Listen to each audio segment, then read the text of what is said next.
So my name is Brad Fulton, and I serve as the director of the Faith and Prejudice Institute, which is part of the larger Faith and Prejudice movement. And our mission is to convene, equip, and mobilize churches to build bridges to racial equity. At the Institute, we focus on curating and disseminating research on race and religion, really with the aim of cultivating an informed and inspired public on this topic. And as part of our Scholar Spotlight series, today we are interviewing Professor Jonathan Tran. Jonathan Tran is the George W. Baines Professor of Religion at Baylor University, and he's been at Baylor ever since he earned his PhD in religion from Duke University in 2006. Among the multiple awards that Professor Tran has received is Baylor University's Outstanding Professor Award, which he received in 2017. Professor Tran has published numerous books and articles, and today we will focus on his most recent book, Asian Americans in the Spirit of Racial Capitalism. And I have a copy of the book here. Let's see if it shows up. There we go. Great book. So Professor Tran, thank you for willing to be interviewed as part of the Scholar Spotlight series. And I just kind of wanted to start with asking if you could share a little bit about your biography and how you ended up becoming a professor who studies race and religion. Well, first, I want to thank you for having me on the show and for the great work of Faith and Prejudice and the Institute and really your own research, which has been impactful and helpful for me. So I came to America at the end of the Vietnam War, 1975. I was really young, 2 years old. And so, and coming to America as a war refugee is a very particular kind of immigration story. This is a different story than maybe an account someone might have of someone who comes from Taiwan from an elite university there and then wants to do graduate work at an elite university in America. And people may be more familiar with that kind of story when they think about Asian Americans. Our family wasn't that. My mom didn't want to come to America, and neither did most of her family. They came, on pain of death, or at least the threat of death at the end of the war. And so they came in 75. We were really poor, as you can imagine. And this was a challenge for our family because our family actually came from wealth in the North. So they were part of the kind of landed aristocracy that the communists kicked out. And so they traveled south and then eventually to Saigon. And, in those days of spring of 1975, my family was one of those families that got out and then came to America. So we grew up really poor with limited English, with kind of moving around. We were adopted by a church. So America signed a bill in when all those folks came, allowing for about 10,000 Vietnamese folks to come, and about 130,000, 140,000 came in that first month. So one of the processes the government set up was partnering with American churches. And so the Lutheran Church adopted our family. So we went to Lutheran Church for a couple of years, which meant, it meant a lot of things to our family. It didn't quite mean much religiously, if that makes sense. So we grew up poor, and as I say in the book, I grew up in a time in America where racism was not simply accepted; it was expected. And so you just expected to receive slurs and people yelling out the window of their cars as they drove by, and people making jokes about you in school. Chink, gook, jap, all this kind of stuff was just kind of par for the course growing up. And then the other part of growing up poor means you just moved around a lot. And so let's say if you come and establish yourself in a community or a school, some of that tapers off. But we just kept on moving, and we kept on being one of the very few Asian people. And so it came with those challenges. The other reality for America at this time is America had fought 3 consecutive wars over 3 decades with Asian countries. And so it kind of cemented in the American psyche the kind of perilous nature of someone that looks like me. So, so you kind of carried all those things growing up as a kid. So I think one of the things this really did is it kind of cultivated a very active imagination. And while it wasn't theological in those early years, it became theological. That is, you could think of religious imagination as, imagination unloosed. How you imagine the world in the context of suffering and challenges and limitations. And I think the religious imagination, specifically theological imagination, imagines God as author of that world in some way. And then the religious life is trying to figure out in what way that could possibly be. And so I'm not surprised, even though I was atheist for some time, that I eventually turned out to be Christian, or I started going to a Christian church, because I found there a lot of things that, helped organize my life. And then, I did college ministry after university life. And then at the end of that, I didn't know what to do. So I did what a lot of Christians do when they don't know what to do. I went to seminary. I went to Duke Divinity School, mostly for the basketball, I'll admit. And there I discovered folks like Stanley Hauerwas, who became, my dissertation director and a lifelong mentor. So that's how I turned out in theology. Yeah. And the desire to become a professor, then what was that sort of, you discovered that along the way being in divinity school, or was that sort of part of the end goal? Yeah, that I discovered that as a goal as I got the job, really. So I had no idea what I wanted to do. I mean, I started divinity school not knowing what I wanted to do. I ended not knowing what I wanted to do. I applied to work at churches. I had done some organizing stuff in the city of Atlanta, and I knew I loved ministry. So I thought maybe I'm called to be a pastor or do some kind of work in cities. But the church said no, and Duke University Graduate School said yes, I think maybe as an act of mercy or something like this.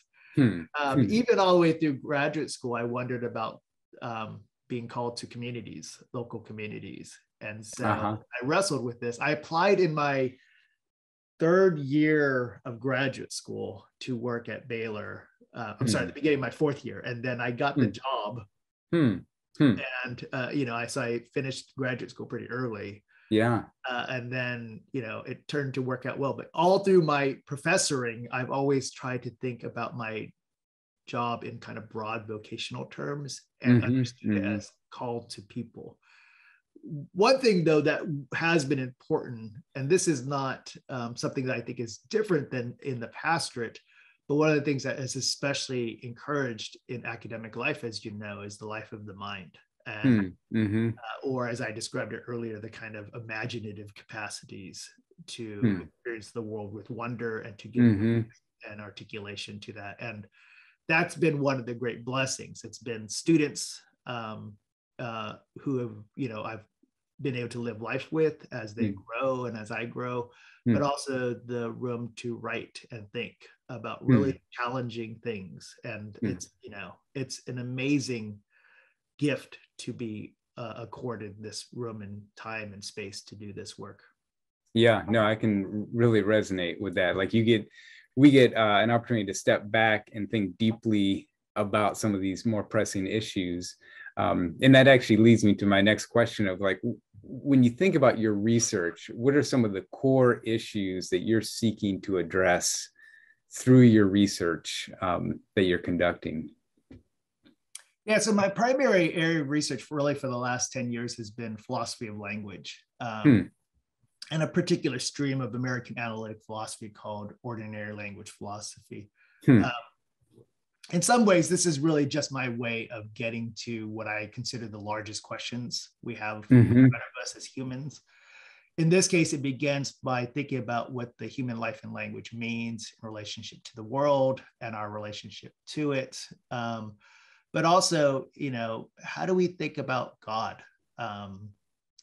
Is God accessible through the limits of human language?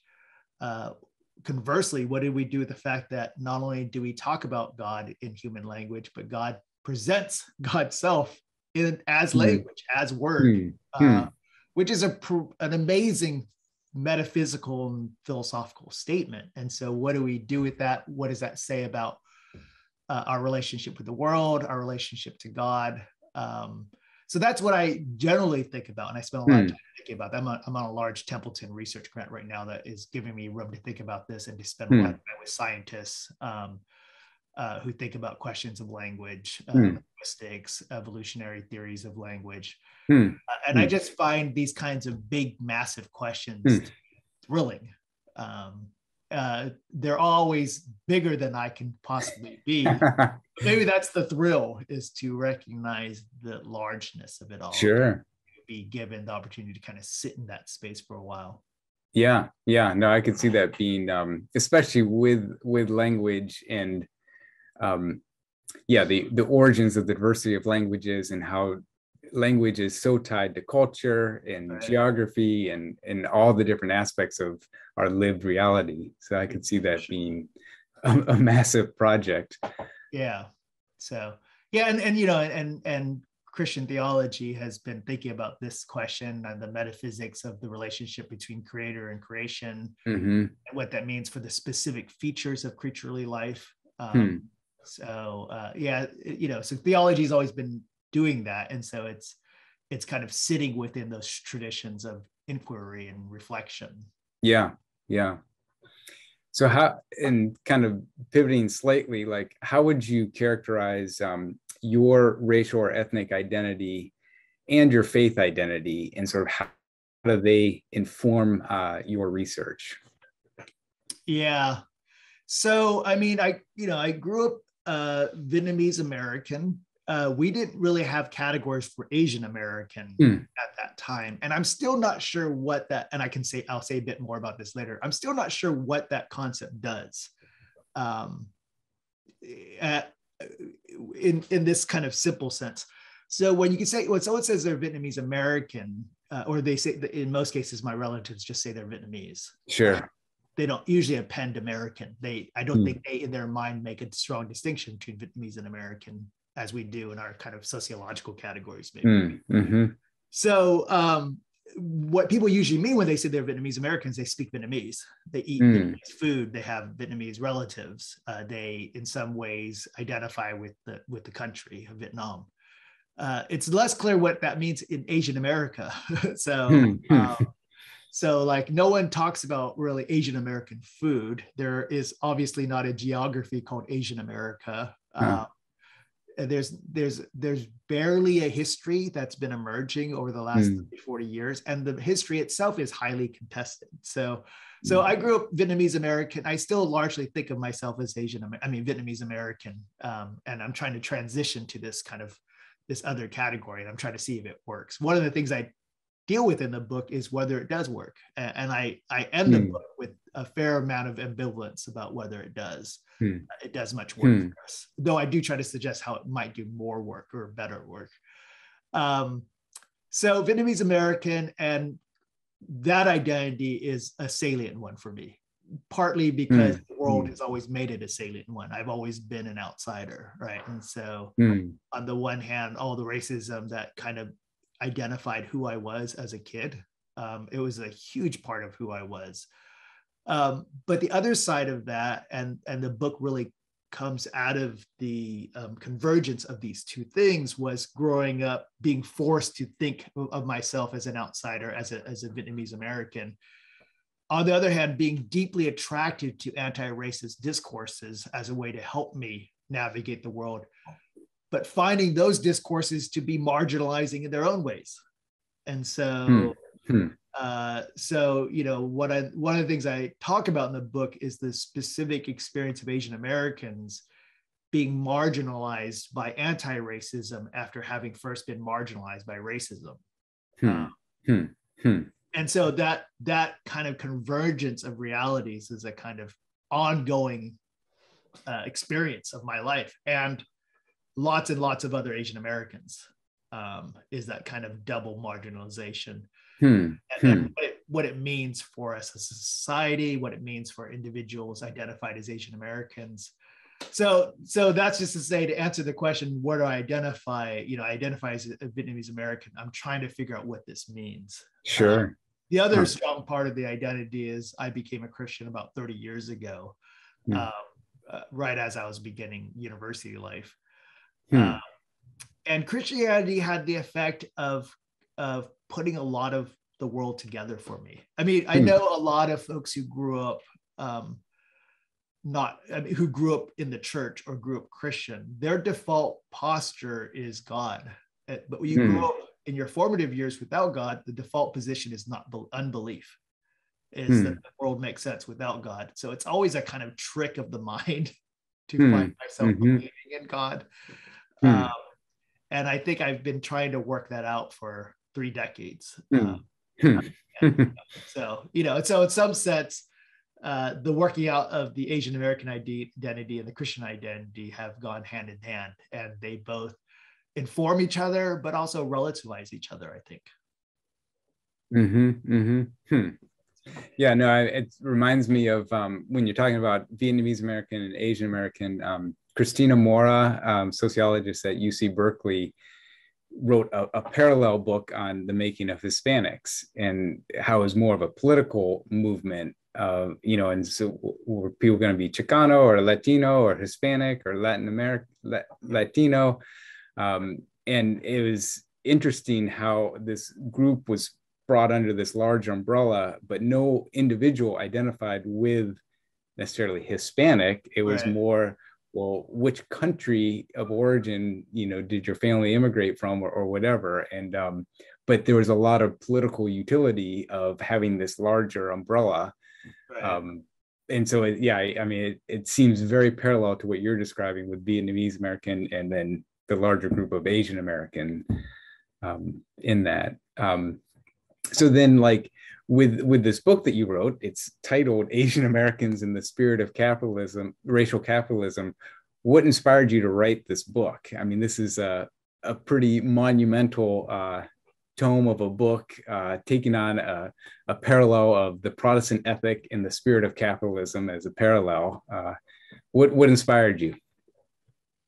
Yeah, I mean, I guess in some sense, a lot of our work is autobiographical in some ways. It kind of comes out of the trajectories of our lives, at least as we understand it or intuit it. And so in some sense, the book is an attempt to make sense of my life as, a so-called Asian American. And to lean into a series of histories and discourses and conversations that inform that or don't inform it. The other part is just growing dissatisfaction about the conversation about race and racism in America. Not simply insofar as it has that marginalizing double effect I described earlier, but also wondering whether our conversations and actions and practices and organizing around race and racism often quite gets to the primary or central or determining issues. And my worry that increasingly they're disconnected. And whether they are intentionally or unintentionally disconnected is something I've really begun to think through.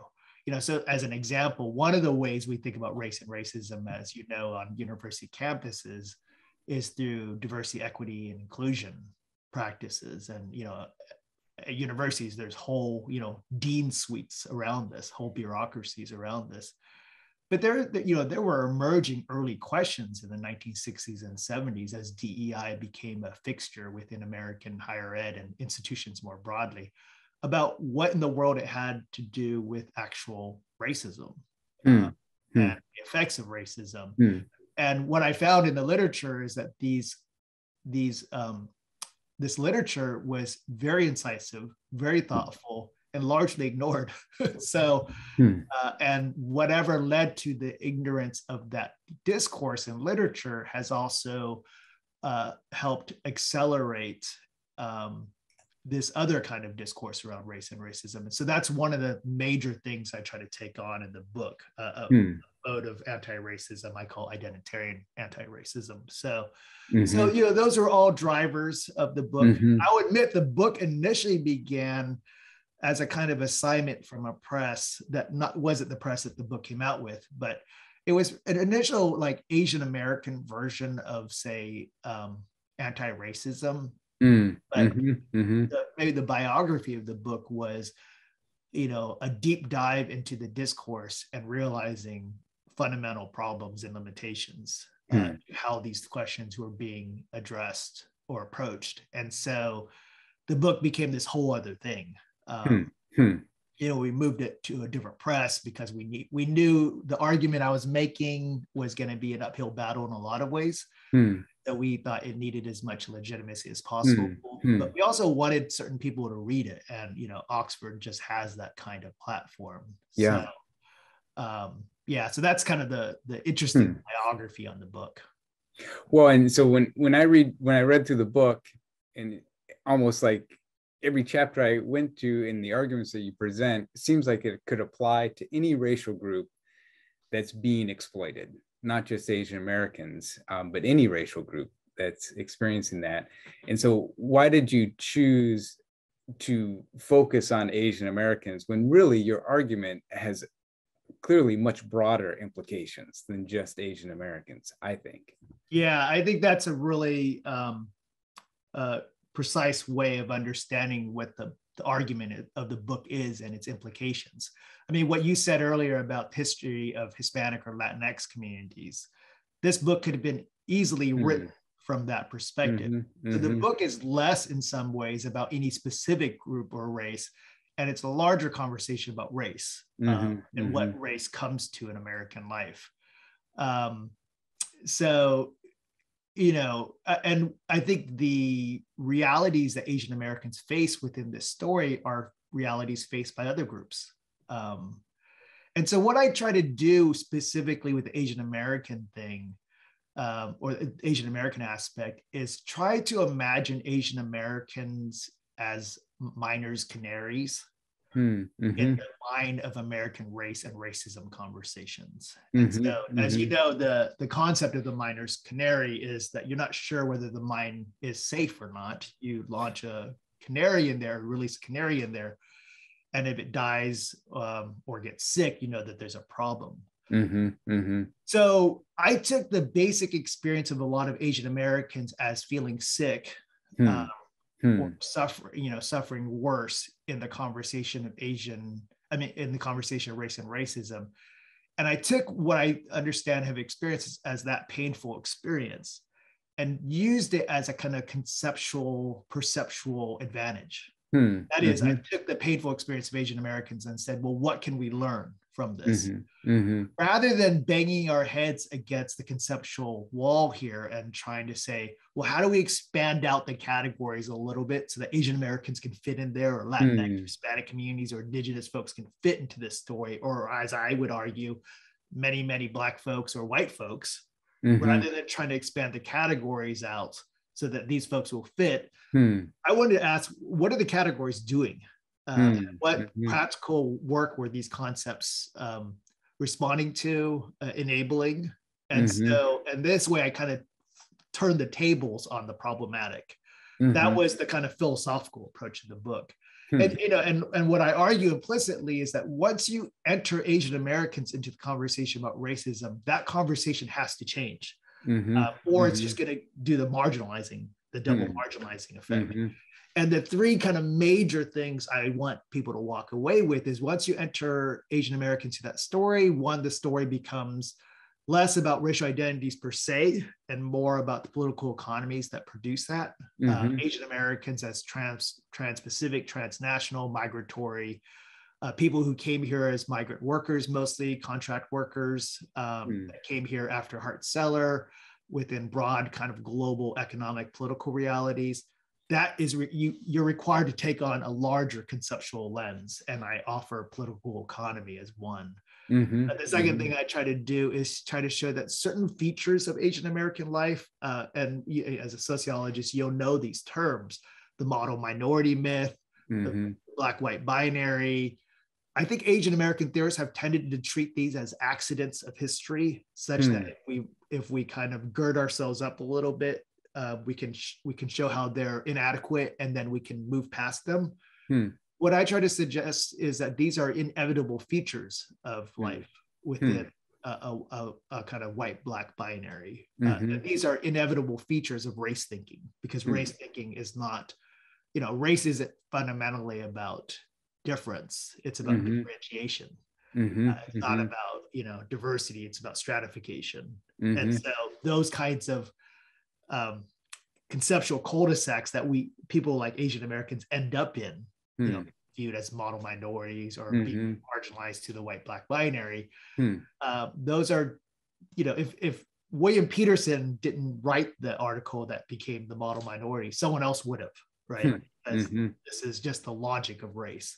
And the third thing I try to show is that once you enter Asian Americans in the racism conversation, you discover you're gonna have to have much more morally sophisticated concepts and tools to think about things.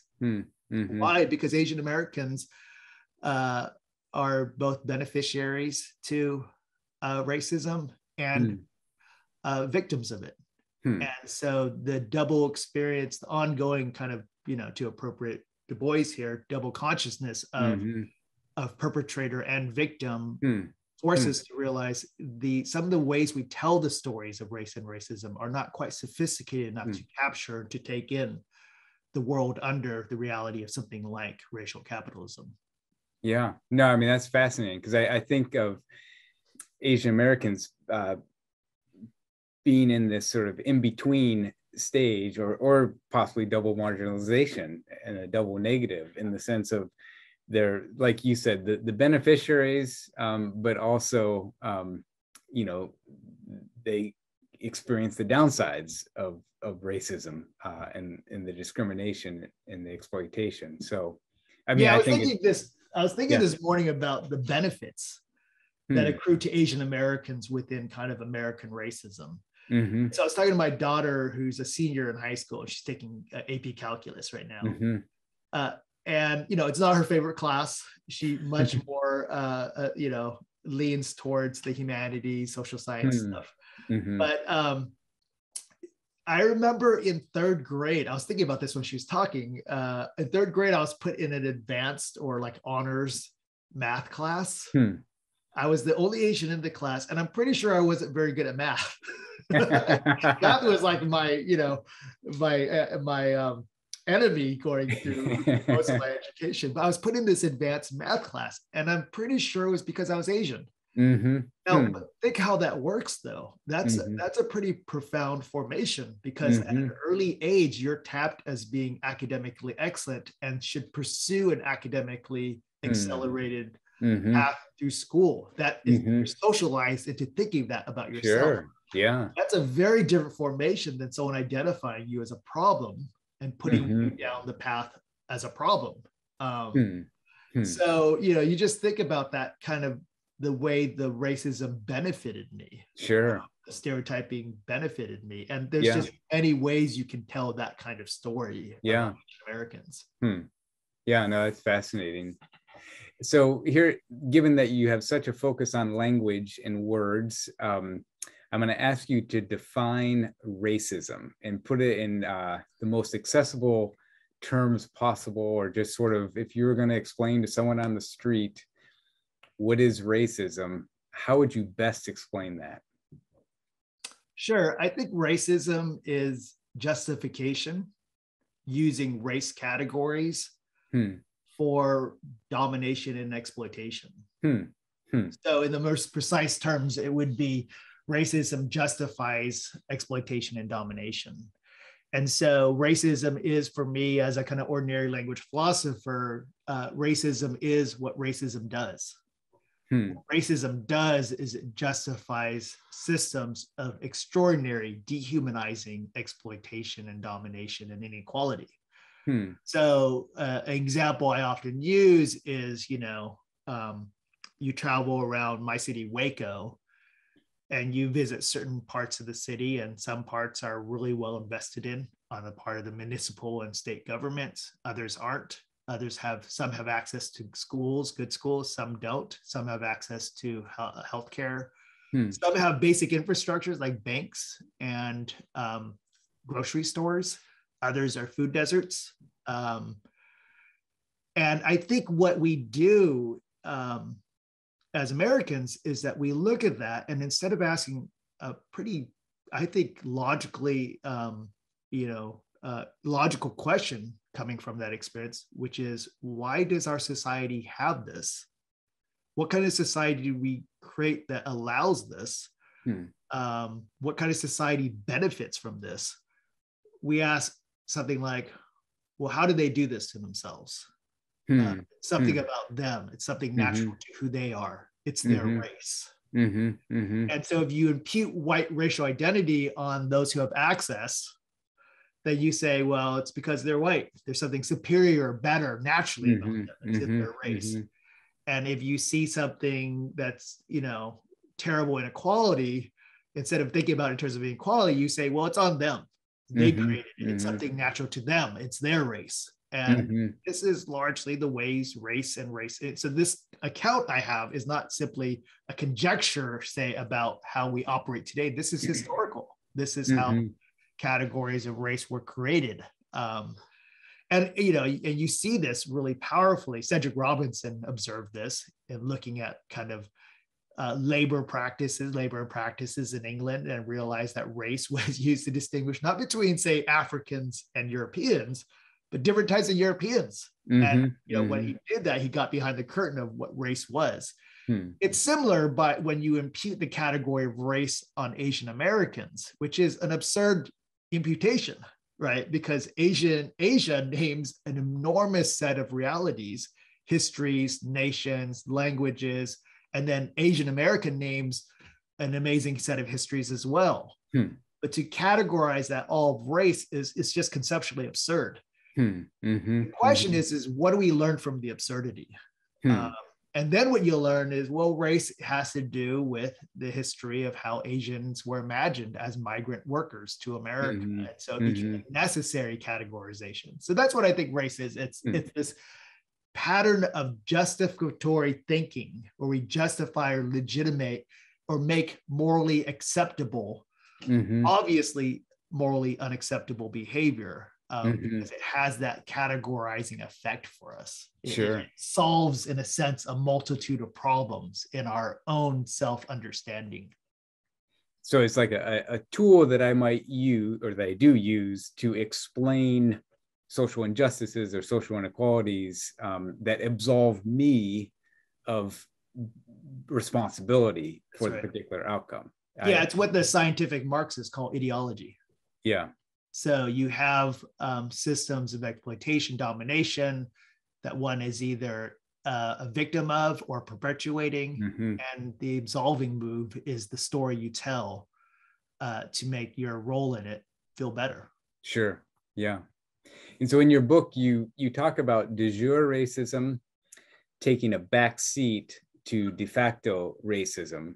And can you explain the difference between those two forms of racism? Yeah, so the usual distinction is say what is legally the case versus what is just what is the case as a matter of course. And so you can think about discriminatory laws against the Japanese Americans owning property, laws against African Americans, and so those are the de jure things. And the de facto things are, I used the quote from Baldwin. De facto means, something's racist, but no one did it.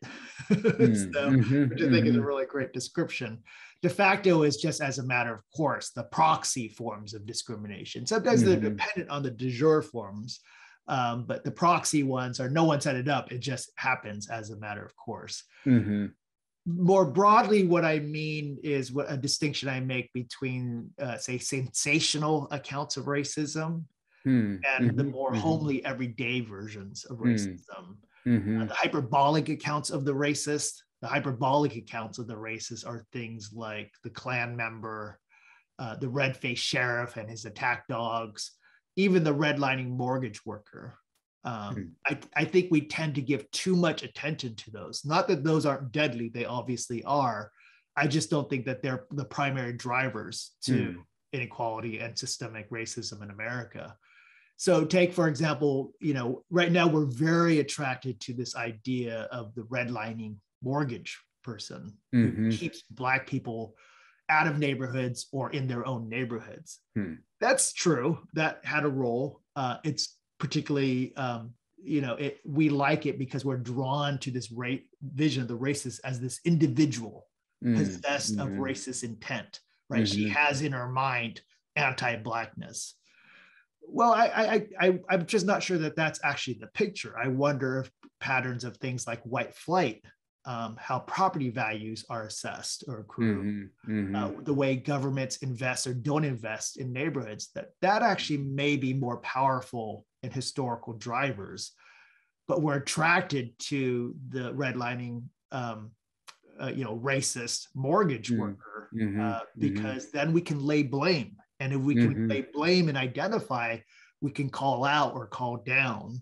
And I think that is just too convenient. It also is laden, I work mostly in moral theory. It's laden with forms of virtue signaling. It allows me to say, that's them.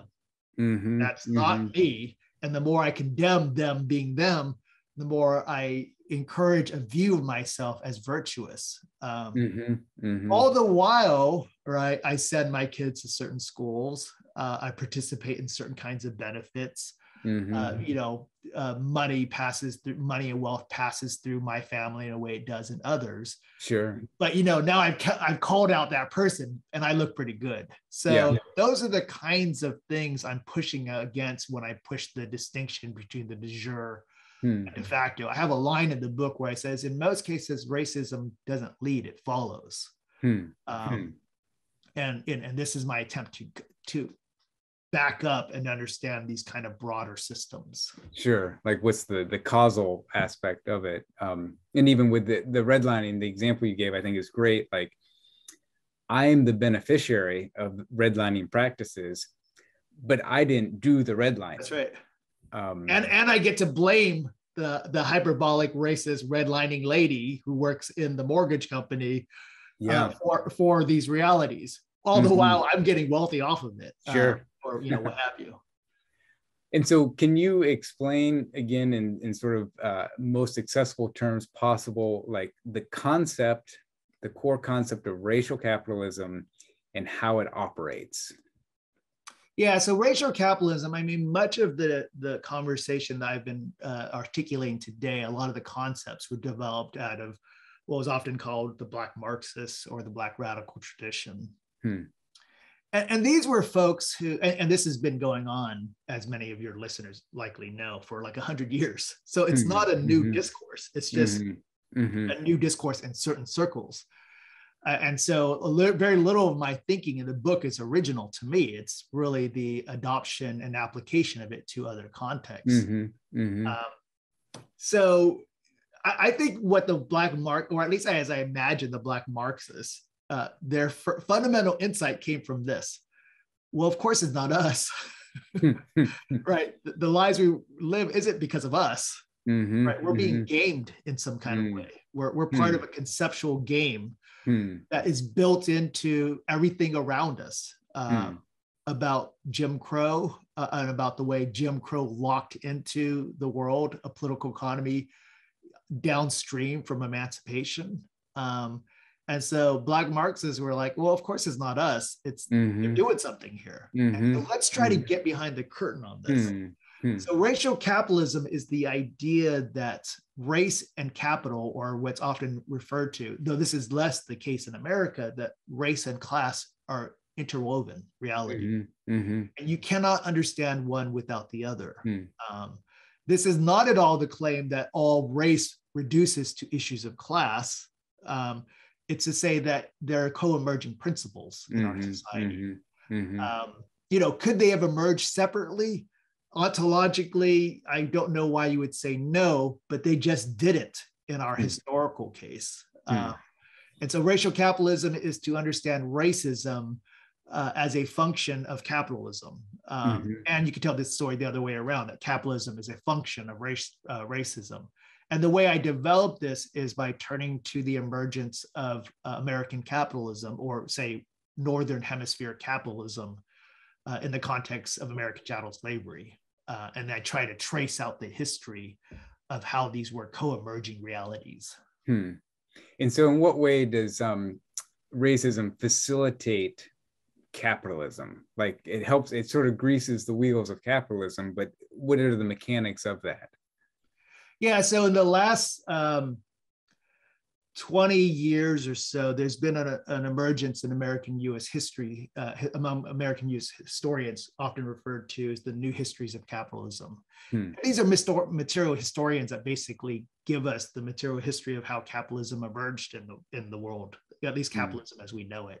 So I think maybe a story we tend to tell ourselves, again, it's a convenient story. A story we tend to tell ourselves is that, we used to have this thing called feudalism, and it was antiquated, and, it was possessed of things like owning people, and, people weren't paid well. And then capitalism arrived on the world stage as a more mature and morally virtuous economic system, insofar as it paid people and people weren't property and these kinds of things. And when we map this out historically, we think of feudalism and say American chattel slavery as one period. And then after that, say capitalism comes out after. Well, what these historians show materially is that that's just not the case, that American capitalism, or what we know as American capitalism, emerged out of chattel slavery. And so there's fascinating studies of, for example, of the accountancy ledger. So the accountancy ledger was the primary tool of the plantation owner or the plantation manager as a way to track his slaves' productivity of how much cotton was produced by each slave on each day. This allowed him to produce, allowed us as a country to produce the most powerful economy in the world on the back of King Cotton, on the back of enslaved persons. So now it was all this ledger, and the ledger was sold by Sears Roebuck in their catalog. And so you have like a very mundane practice, and that is tied into, so American, accountancy emerged out of this history. The same thing, Edward Baptist has this great article on speculative capitalism or financial capitalism. And you realize the same kinds of things about things that are everyday practices that we all participate in: mortgages, second mortgages, that kind of speculation, the practice of states and federal governments backing financial industries. Baptist shows that this was going on around slavery. You took out a mortgage to purchase an enslaved person, and then you took out a second mortgage on that enslaved person in terms of future earnings. And so these are co-emerging principles. So the most familiar things that we understand is fundamentally, mundanely associated with capitalism, or is capitalism, emerged during chattel slavery, which was clearly a kind of racist affair. So, so those are the kinds of ties I try to develop as these historians have developed them. So then, and you argue that capitalism caused racial inequality and perpetuates racial inequality. And I guess what I'm trying to grasp or sort of come to terms with is why isn't it so important to situate racism as a critical component of the capitalist system, which is, I'd say, a more novel argument, especially in the contemporary discourse about racial injustices and racial inequality. Very rarely do people then point to capitalist systems as the cause and the perpetuator of these inequalities and injustices. And so for you, why is it so important to situate racism within as a critical component of the capitalist system? Yeah, I mean, primarily because if we want to be anti-racist, if we want to deal with racism, we're going to have to deal with how racism works. And this is what I meant earlier in terms of my being part of I think a basic shift in how we think about these questions. So if we think of racism as primarily individual, what I call the hyperbolic races, an individual possessed of racist intent, then we think that things like structures and systems, institutional racism, systemic, is a kind of secondary effect of that. It sometimes occurs, but what we need to go after is that individual, and what we need to correct is that mindset. And you exercise all this energy, and you bring the necessary political heat to that activity. All the while you leave standing largely untouched the structures and systems. That's what the great worry is. So the attempt to think race with capitalism is to say what is our best possible anti-racist future? Mm-hmm, Right? mm-hmm. What are going to be the remedies that actually address, touch, identify racism? Hmm. And so what the book is trying to say is that we need to get to these larger structures and systems, which are political, economic, in our case, capitalist, where the capitalism and the racism are deeply intertwined realities. Mm-hmm. Such that if we only deal with one of them, we'll largely leave the entire reality untouched. Mm-hmm. So Mm-hmm. so it's driven by a profoundly practical set of goals here. Now you Mm-hmm. back up and you realize there's a lot of conceptual matter to work out. Mm-hmm. But that the primary driver here is the question of anti-racism. How do we address racism? Mm-hmm. How do we Mm-hmm. reverse its effects? And the basic conviction is you can't touch it unless you understand its moorings within capitalism. Mm-hmm. So yeah, if you think about racism purely at an individual level and a bunch of people and educating people that, you know, how to view different racial identities and racial groups and not discriminate on an individual level, that's never going to address sort of the driver of racism, which you would argue is the current capitalist system really hinges on racism as a way to justify the exploitation and domination of the workers within the capitalist system. And it's also to say that doesn't mean attention to institutions, systems, structures is not devoid of attention to individuals. These systems do they create diseased imaginations. They produce racist attitudes and mindsets. I just don't want the story to be the other way, that it first begins with a kind of sui generis, self-generating, self-interpreting racism of the diseased mindset that then sometimes moves into structures and systems where the fundamental redress is to deal with the individual. I want us to think about structures and systems and the extraordinary force they put on individuals. And so the racist mindset is both the diseased imagination of saying, well, it's on Black people, and then all the attitudes and beliefs you have to then situate to justify that thinking, as well as, you know, say on the other side of the spectrum, the person who's just benefiting from these structures and systems, who thinks of herself or himself utterly outside the terms of racism. Both of these are products or productions of these realities that we're all kind of immersed in. So I could sit there and from your perspective and say, as an individual, I'm not racist, but then also I'm a tremendous beneficiary of racist practices. And yet I'm blind to the fact that I'm a tremendous beneficiary to racist practices. Right. So the question coming out of my book that I want people to ask themselves individually isn't whether they're racist, it's whether they're beneficiaries. And if that's the case, then what moral responsibilities do they bear as individuals? And one of the things I try to develop in this book is that one of the most salient features of racial capitalism is what I call racial aftermarkets, racial capitalist aftermarket. That is ways in which these things systemically produce opportunities for further exploitation. And what a lot of us people of privilege have in front of us is the opportunity to lean into these exploitations. And because we carry this strong division that makes racism an individual affair, something that's not true about us, then we lean into these opportunities, these exploitative opportunities, without ever crossing in our mind that we're participating in racism.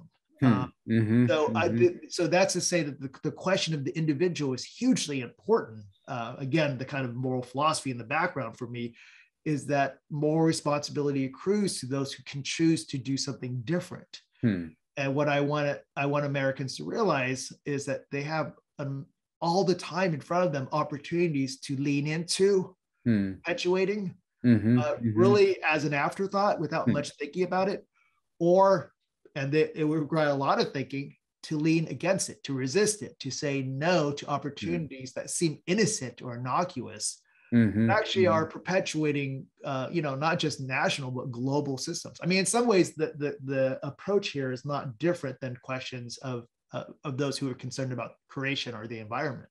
And in fact, I find, not only do I find great salience between the set of moral issues, but I find utterly depressing how seldomly people make that connection. That both are systems of domination and exploitation, justified by ontological categories, whether it be racial ontologies or distinctions between species, humans, not humans. And all the while, we're doing what we do with our cars. We're doing what we do with our footprints, right? So these are deeply tied kinds of moral postures towards the world. Well, and when you discuss the different ways of addressing racism in the U.S., you highlight this one paradigm of identitarian anti-racism. And I want you to briefly explain what you mean by identitarian anti-racism and how you see it as being inadequate as a way of addressing racism. So I can talk about it in a number of ways. Let me talk about it in two ways. One, academically or intellectually, identitarianism is a mode of analysis that explains some phenomenon through narrow categories of race, and race devoid of thinking about political economy.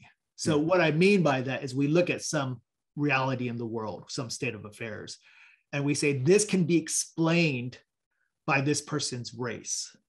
And what I want to show is that it doesn't explain it. And I try to offer several kind of very involved case studies where theorists used race in a narrow way to explain some state of affairs. It was seen as successful, but now upon revisiting the question, we realized it was amazingly inadequate. But it told a good racial story. So the way I began the book is by thinking about, say, gentrification along narrow racial terms. The big example I use in the first part of the book is by understanding a migrant community in the South of Chinese migrants and trying to understand the stories in narrow racial terms. So that's the kind of intellectual intervention there, is to say the identitarian narrow racial mode of analysis doesn't explain. In fact, it confuses matters. But there's also a political version of this. That is, I think we still believe far too much that race explains things. That we will look at someone and say, well, X happened, it's because, he's Asian. It's because he's white. And I don't think that does nearly the work we want it to. As our kind of political heat, goes up, and it seems to keep going up, this move is becoming increasingly powerful. One of the places I see it most often is how we talk about and think about white people. Because I experienced so much racism at the hands of a lot of white people, I have a tendency to explain or understand people as white people, as if that's essential to who they are. And so if I see a certain behavior, I'll say to myself, oh, because he's white, as if white is an essential quality that then all other behaviors, move out of. And therefore, then the explanatory move is to say, because he's white, he did X. And then the further move to say about a person that the most important part or feature about him is that he's white. And in kind of critical whiteness studies, there's a tendency to do this. Well, I think this is a profound political mistake. Personally, I think we don't need to tell white people any more than they've told themselves that the most important thing about them is that they're white. But I think this leads to serious political problems because it misses so much of the story, and it builds up lines of political possibilities that already undercut the possibility of coalition. So, and this is just Du Bois, right? Du Bois early recognized that white racial identity, whiteness, was created as something he called a psychological wage that kept poor white people from organizing and collectivizing with poor Black folks. This is in his study, Black Reconstruction, when he tried to think, why do poor white farmers and poor Black farmers not organize at the end of the Civil War, when things like farm and equipment and monies was what would be available to them insofar as they did, that this resourcing would be available.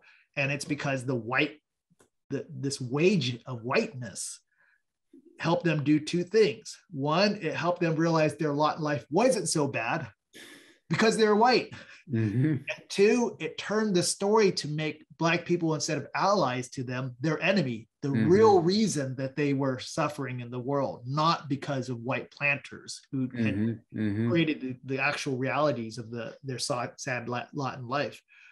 Noel Ignatieff told a similar story about 100 years later in American life around factory workers. And it was this idea of what he called a white chauvinism, white identity that kept white factory workers from collectivizing with their best possible ally, Black factory workers who were oppressed in different but similar forms of domination in terms of class. So, so how do we begin to work our way out of this identitarian framework politically?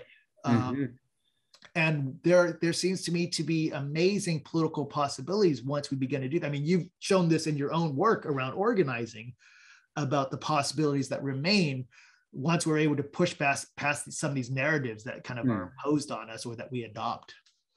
And so would this sort of coincide with your critique of racialized identity politics and your advocacy for coalitional solidarity? That's exactly right. So it's to recognize that's what race is, right? It is a divide and conquer strategy. Like it's not like race as an accident divides and conquers. It's stratification, right? It's saying you all poor white people can be indentured, right? You're limit your labor, but you're not property. Y'all Black people are property, right? These are the laws of the Commonwealth of Virginia at the end of the 17th, 18th century, turn of the 17th, 18th century. And so it was a way to divide already in a way that made each other the enemy, that gave white poor people an aspiration that they can live further into white identity while ignoring the material conditions of their oppression. Right. And so it's just built in. These were the first uses of the categories of race in American life, just like Cedric Robinson recognized the same thing about England, just like I try to recognize the same thing about Chinese migrants. So race was created for these. One of the big pushes of the book is that we will continue to be divided as long as we think in terms of racial categories. And we can try to push out, but there's these concepts are extraordinarily stubborn because they are built into institutions that need them to persist. Otherwise, I mean, as I try to give it, I said earlier, otherwise race is an incredibly weak explanatory tool. Like if you try to explain Asian Americans by race, so these are extremely weak tools. I mean, it doesn't do anything for us biologically, genetically to have this category. But what we realize is it does enormous work institutionally. And that's why it works. So how are we going to begin to think our way out of, to practice ourselves out of, to organize ourselves out of these kinds of conceptual strongholds that are tied, conventionalized into our society? So then what would you propose, or what do you propose as your antidote to racial capitalism? Because it seems like, what you're arguing is it's racial capitalism that is not only causing, but perpetuating and exasperating racial inequalities. And it's the structure that needs to be dismantled or radically adjusted. What would be your antidote to that? Sure. So what I try to say in the book is, if that's what racial capitalism is, and that's what it does, then I try to say two things we need to set our anti-racist selves to. We need to begin to deflate the power of race to explain, both in the intellectual tasks that I described as a mode of analysis, but in our politics. That doesn't mean post-racial colorblindness, because there's a kind of aspirational fantasy there. We need to keep race on the table long enough so that folks who work in quantitative studies like you are able to track the effects of this racial thinking. So it would be easy, of course, you know, Ibram Kendi has a pretty good line on this. It'd be great if we could just get rid of the racial categories, but we can't, because how are we also going to track its long-term effects and kind of day-to-day realities for lots and lots of people. But we need to do that minimally for that effort. In other words, in our anti-racist work, we need to keep it on the table just enough, but not give it further life. And there's a number of theorists who are working on this. This is amazingly difficult to do, as you can imagine, because we're conceptually wedded to it. And as I said, it's conventionalized or you know, into our society. So we need to do that. And I think I think there is a bit of a shift right now. When I first started writing the book about 4 years ago, I wasn't optimistic that I would get people to believe that, but you know, and I don't think I have, but there is a broader shift that the politics of identity isn't getting us very far. And so I think there's a broader shift to begin to think more broadly, you know, in more capacious and imaginative ways, you know, as a piece of evidence. The New York Times wrote an article last year. There was someone that wrote an article in the New York Times, an opinion piece on what is structural about racism. And they told the story I largely tell in their own idiom. And not surprisingly, someone like Oliver Cromwell Cox, who also figures in my book, shows up as a kind of one of the interlocutors in this piece. So I think there are some conceptual moves in this direction. And then, you know, politically, I think there's moves in this direction. So that's the first thing. We need to reduce the power of race as an explanatory category, deflate its power. The other thing is we need to offer different idioms of political economy. So if these are realities of political economies, we need some different political economies. We need different conventionalizations, different concepts, or just, you know, most basically, we need different examples, different communities, different stories of people who recognize racism for its deadly, terrorizing effects, and offer different institutions, different types of structures, different types of systems. We cannot attack this simply at the conceptual level, because concepts are given life through institutionalization or conventionalization. And so we need different conventions, institutions, structures, and systems that tell a different story about the world. And my sense is that these are in some ways everywhere present, but it's constantly fighting against this other story, the racial capitalist story. And so how do we give voice and amplify the work that a lot of people are doing that tell this other story?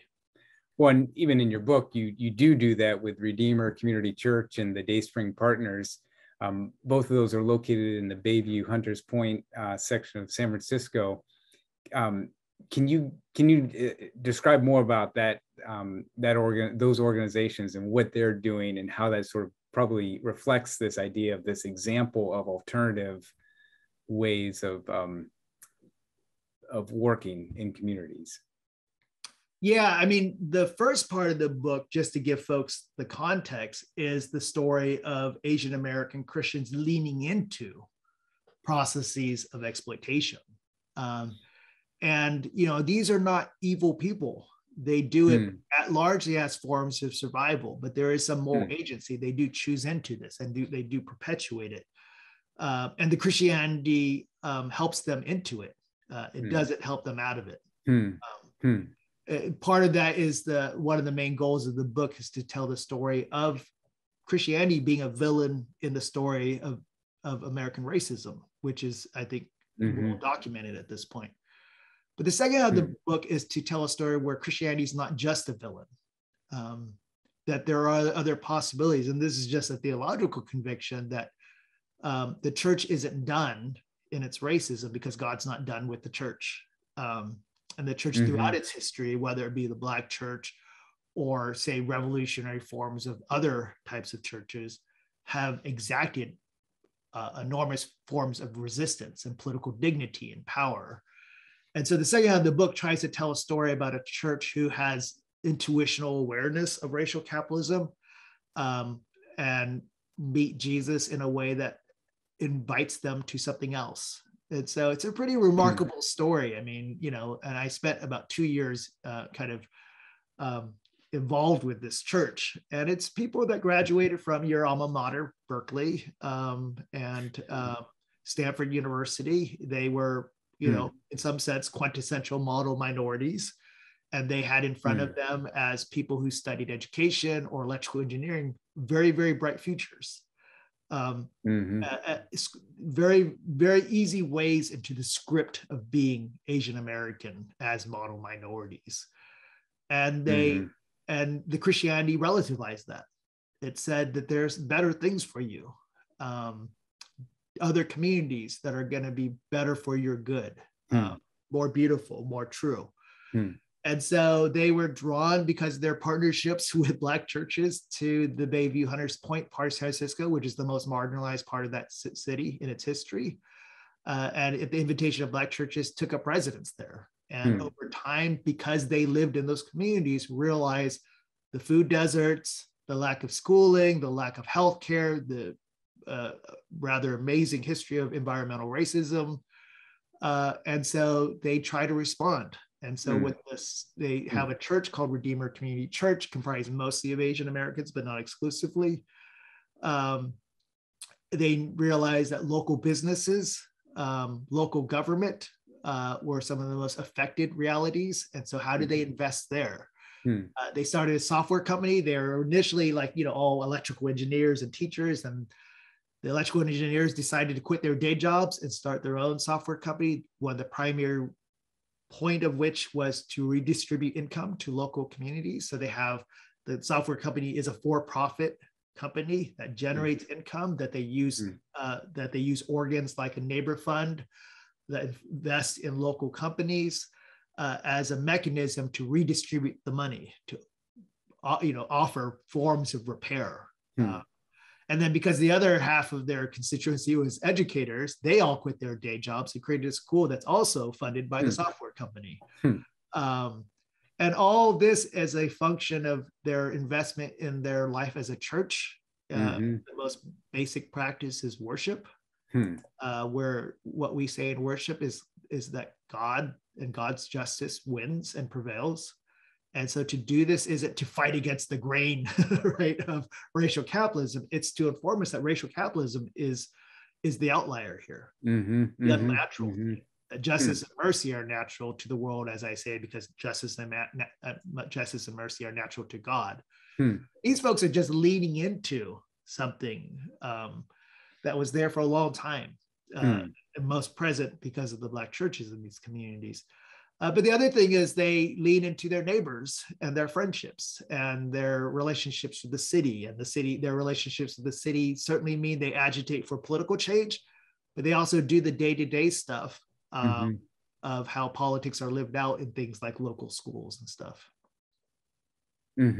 Yeah, no, I mean, it's a fabulous example. And it is sort of, if you want to address racial inequality at a systemic level, you can't do it by individual level changes. You need systematic changes, and that's what this Redeemer Community Church and its subsidiaries seem to be really doing, is doing systemic approaches, like not just individual relations. That's a part of it, but really the broader systems of the community.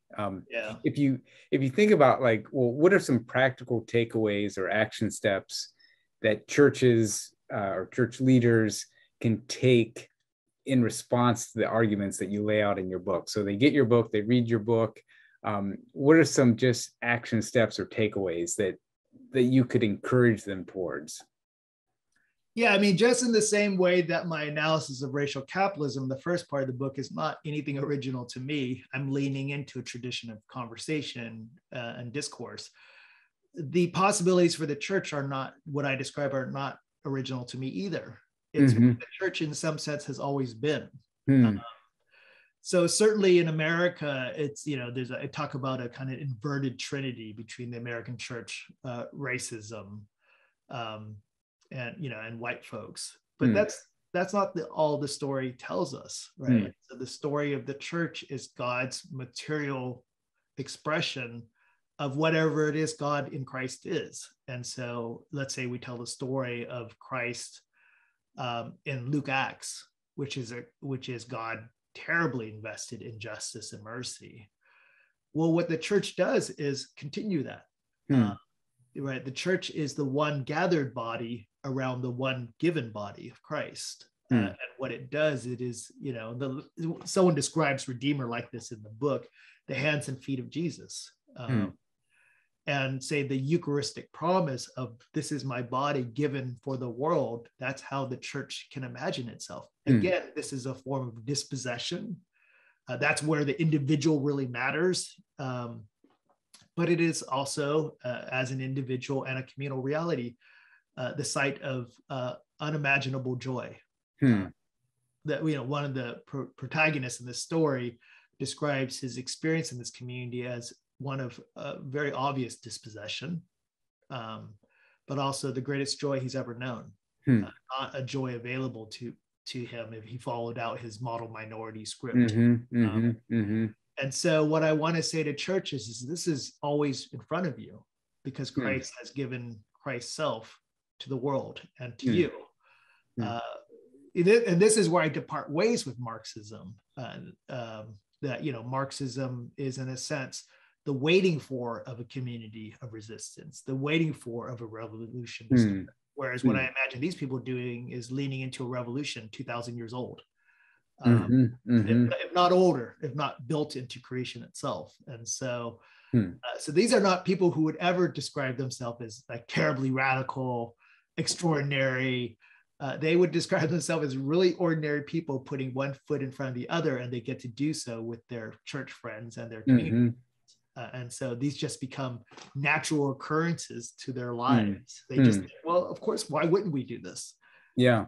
Whereas those of us from the outside, you think, oh my gosh, why would you do it? I think they would say, well, you're involved in the racial capitalist story. We're involved in the story of the redemption of all things. It's the only thing that occurs to us to do. Well, there's a great quote from your book where you argue that the primary political key of Christian worship is not resistance, but proclamation. And if you just read that quickly, you might think, that doesn't seem to line up with the contemporary social situations. But can you explain, maybe as a closing piece, like how you arrived at sort of that insight of the primary political key of Christian worship is not resistance, but proclamation? Yeah, I mean, it's a kind of basic metaphysical claim of Christianity that creation is God's, that God created it and sustains it and redeems and saves, and will glory in it. And if that's the case, then the outlier is sin and the consequences of sin. That's not, sin, evil is not the beginning or the end of the story. It's like some small middle part of the story. So if we think that the primary point of Christianity is to resist evil in its structural, institutional, systemic forms, then in some sense, we've got the story backwards. And I think I can't help but think that leads to political lives that are not sustainable. Because if you think that the meaning of your life is going to be overturning some structure or system, and if you don't, then somehow your life has less meaning. I don't think that that's sustainable over time. But if you begin with the reality that God's got this, we're not sure how, but God does. Then it's a matter of the description I keep on using, the metaphor is then leaning in. And so it's not that our lives don't have lots of modes of resistance. That's just not the primary thing. The primary thing is the proclaiming of God's victory over these things, leaning into that, through which practices and acts of resistance are certainly part of the story. The primary thing is we proclaim. In the book, the example I use is we worship. You think about worship, it's an amazing political act. That on Sundays, I get this from Stanley Hauerwas, that on Sundays, in a world of such terror, Christians think it's a good idea to take 2 or 3 hours and sing songs, Hmm. listen to scripture, and to be with one another. And you think, well, what's that doing? What that's doing is proclaiming the fundamental message and story of the world that allows you to live in the world for the other 6 days of the week in a certain kind of way. And the story I tell at the end of the book is of a woman who goes to Stanford, is told 2 things at once: the world is going to hell in a handbasket, and 2, that as a Stanford student, she's uniquely positioned to save that world. And what happens to her is probably what should happen to anyone, given those burdens, which is she has a what she calls a depressive episode. She can't bear that weight. And so she finds herself, she drops out for the quarter from Stanford and finds herself part of Redeemer. And what she realizes, the radical ordinary, living lives with people who don't think that they're doing anything other than being faithful to their church, to God, and to their neighbors. And this radically shifts how she begins to think about the things that she's learning at Stanford. And I think those things are always in front of us as a church, right under our nose. And I think that's a message I want people who are working on issues of faith and prejudice to see. Yeah, we have what we need. We need only claim it. Yeah, and living into that reality. Yeah, that's great. I mean, I really, Jonathan, I really, really appreciate you taking the time to write this book.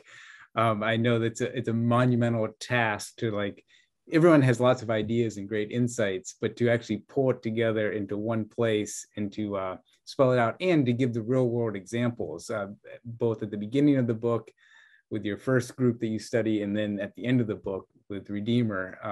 I mean, I just think that puts flesh to it, to these sometimes larger concepts and ideas. And so I think it's a gift to people, that there's a way that you can serve people is by providing this book. And I think it's great that you've done that. And I look forward to, just as you highlighted a few examples in your book, there are countless examples around the country of communities that are engaging in this type of alternative approach to community development and to building communities that goes against this racial capitalism. And it's, to me, it's exciting whenever I hear about these, because it gives me a vision for what other communities or what my community could be doing.